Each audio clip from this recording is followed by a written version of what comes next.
ಆತ್ಮೀಯ ವೀಕ್ಷಕರೇ, ನಿಸರ್ಗ ಮೀಡಿಯಾ ಯೂಟ್ಯೂಬ್ ಚಾನಲ್ಗೆ ತಮಗೆಲ್ಲರಿಗೂ ಆತ್ಮೀಯ ಸ್ವಾಗತ. ಇವತ್ತು ನಾವು ಹಣದ ಮಳೆ ಸುರಿಯಬೇಕಾದರೆ ಯಾವೆಲ್ಲ 6 ವಸ್ತುಗಳನ್ನು ಜೇಬಿನಲ್ಲಿ ಇಟ್ಟುಕೊಳ್ಳಬೇಕು ಎಂಬುದನ್ನು ಈ ವಿಡಿಯೋದಲ್ಲಿ ನೋಡೋಣ ಬನ್ನಿ. ಪೂರ್ತಿಯಾಗಿ ಈ ವಿಡಿಯೋವನ್ನು ನೋಡಿ. ಹಣವನ್ನು ಇಟ್ಟುಕೊಳ್ಳುವ ಅಥವಾ ಹಣವನ್ನು ಸಂಗ್ರಹಿಸುವ ಚಿಕ್ಕ ಸ್ಥಳವೆಂದರೆ ಅದು ನಮ್ಮ ಜೇಬು. ನಮ್ಮ ಜೀವನದಲ್ಲಿ ಎದುರಾಗಬಹುದಾದ ಧನಾತ್ಮಕ ಮತ್ತು ಋಣಾತ್ಮಕ ಶಕ್ತಿಯ ಸಂಚಾರವು ಈ ಜೇಬಿನಲ್ಲಿದೆ. ಕೆಲವು ವಸ್ತುಗಳನ್ನು ನಾವು ನಮ್ಮ ಜೇಬಿನಲ್ಲಿ ಇಟ್ಟುಕೊಳ್ಳುವುದರಿಂದ ಎಂದಿಗೂ ಸಂತೋಷ ಮತ್ತು ಸಮೃದ್ಧಿಗೆ ಕೊರತೆಯಾಗುವುದಿಲ್ಲ. ಹಣ ಮತ್ತು ಅದೃಷ್ಟವನ್ನು ಆಕರ್ಷಿಸಲು ನಾವು ಕುಬೇರನಿಗೆ ಮತ್ತು ಲಕ್ಷ್ಮೀ ದೇವಿಗೆ ಈ 5 ವಸ್ತುಗಳನ್ನು ನಮ್ಮ ಜೇಬಿನಲ್ಲಿ ಇಟ್ಟುಕೊಳ್ಳಬೇಕು.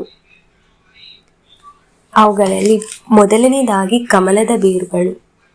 ಕಮಲದ ಬೇರುಗಳು ಲಕ್ಷ್ಮೀ ದೇವಿಯೊಂದಿಗೆ ಅಗಾಧವಾದ ಸಂಬಂಧವನ್ನು ಹೊಂದಿದೆ. ಲಕ್ಷ್ಮೀ ದೇವಿ ಯಾವಾಗಲೂ ಕಮಲದ ಹೂವಿನ ಮೇಲೆ ಆಸೀನಳಾಗಿರುತ್ತಾಳೆ ಹಾಗೂ ಲಕ್ಷ್ಮೀ ದೇವಿಗೆ ಸಂಬಂಧಿಸಿದ ಪ್ರತಿಯೊಂದು ಪೂಜೆಯಲ್ಲೂ ಕಮಲದ ಹೂವನ್ನು ಲಕ್ಷ್ಮಿಗೆ ಅರ್ಪಿಸಲಾಗುತ್ತದೆ. ಅಂತಹ ಪವಿತ್ರವಾದ ಹೂವಿನ ಬೇರನ್ನು ಜೇಬಿನಲ್ಲಿ ಇಟ್ಟುಕೊಳ್ಳುವುದರಿಂದ ಲಕ್ಷ್ಮೀ ದೇವಿಯ ಆಶೀರ್ವಾದದಿಂದ ಅದೃಷ್ಟ ಬರುತ್ತದೆ. ಎರಡನೆಯದಾಗಿ ಗೋಮತಿ ಚಕ್ರ. ಗೋಮತಿ ಚಕ್ರದ ಕುರಿತು ಕೂಡ ಸಾಮಾನ್ಯವಾಗಿ ಎಲ್ಲರಿಗೂ ತಿಳಿದಿರುತ್ತದೆ. ಗೋಮತಿ ಚಕ್ರವನ್ನು ಲಕ್ಷ್ಮೀ ದೇವಿಯ ಆಶೀರ್ವಾದವನ್ನು ಪಡೆಯುವುದಕ್ಕಾಗಿ ಮನೆಯಲ್ಲಿ ಇಡಲಾಗುತ್ತದೆ. ಗೋಮತಿ ಚಕ್ರವನ್ನು ನೀವು ನಿಮ್ಮ ಜೇಬಿನಲ್ಲಿ ಇಟ್ಟುಕೊಳ್ಳುವುದರಿಂದ ನಿಮ್ಮ ಕುಟುಂಬವು ಸಮೃದ್ಧಿಯನ್ನು, ಉತ್ತಮ ಆರೋಗ್ಯವನ್ನು ಮತ್ತು ಸಂತೋಷವನ್ನು ಪಡೆದುಕೊಳ್ಳುತ್ತದೆ. ಮೂರನೆಯದಾಗಿ ಶ್ರೀಯಂತ್ರ. ಶ್ರೀಯಂತ್ರ ಇರುವ ಮನೆಗಳಲ್ಲಿ ಸಾಕ್ಷಾತ್ ಲಕ್ಷ್ಮೀ ದೇವಿಯೇ ನೆಲೆಸಿರುತ್ತಾಳೆ.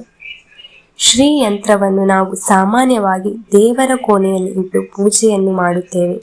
ಅದೇ ರೀತಿ ಶ್ರೀಯಂತ್ರವನ್ನು ಜೇಬಿನಲ್ಲಿ ಇಟ್ಟುಕೊಳ್ಳುವುದರಿಂದ ಹೆಚ್ಚು ಪ್ರಯೋಜನವನ್ನು ಪಡೆದುಕೊಳ್ಳಬಹುದು. ಇದು ನಿಮ್ಮ ಕುಟುಂಬದ ಯಶಸ್ಸು, ಸಂತೋಷ ಮತ್ತು ಯೋಗಕ್ಷೇಮವನ್ನು ಬೆಂಬಲಿಸುತ್ತದೆ. ನಾಲ್ಕನೆಯದಾಗಿ ಲಕ್ಷ್ಮೀ ದೇವಿ.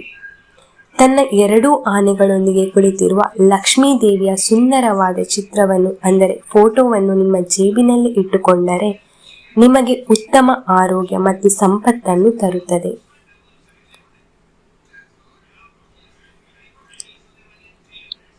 ಬೆಳ್ಳಿ ನಾಣ್ಯ.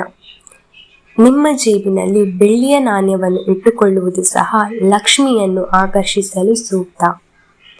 ಇದನ್ನು ನೀವು ನಿಮ್ಮ ಜೇಬಿನಲ್ಲಿ ಇಟ್ಟುಕೊಳ್ಳುವುದರಿಂದ ಕುಟುಂಬಕ್ಕೆ ಸಮೃದ್ಧಿ ಮತ್ತು ಉತ್ತಮ ಆರೋಗ್ಯವನ್ನು ತರುವ ಸಾಮರ್ಥ್ಯವನ್ನು ಹೊಂದಿದೆ.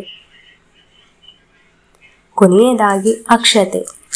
ಒಂದಿಷ್ಟು ಅಕ್ಷತೆಯನ್ನು ಅಥವಾ ಅಕ್ಕಿಯನ್ನು ನೀವು ನಿಮ್ಮ ಜೇಬಿನಲ್ಲಿ ಇಟ್ಟುಕೊಳ್ಳುವುದು ತುಂಬಾನೇ ಪ್ರಯೋಜನಕಾರಿ. ಅಕ್ಷತೆಯನ್ನು ನಿಮ್ಮ ಮನೆಯಲ್ಲಿ ಇಟ್ಟುಕೊಳ್ಳುವುದರಿಂದ ಯಾವಾಗಲೂ ಸಾಕಷ್ಟು ಆಹಾರವನ್ನು ಮತ್ತು ಸಮೃದ್ಧಿಯನ್ನು ನೀಡುತ್ತದೆ.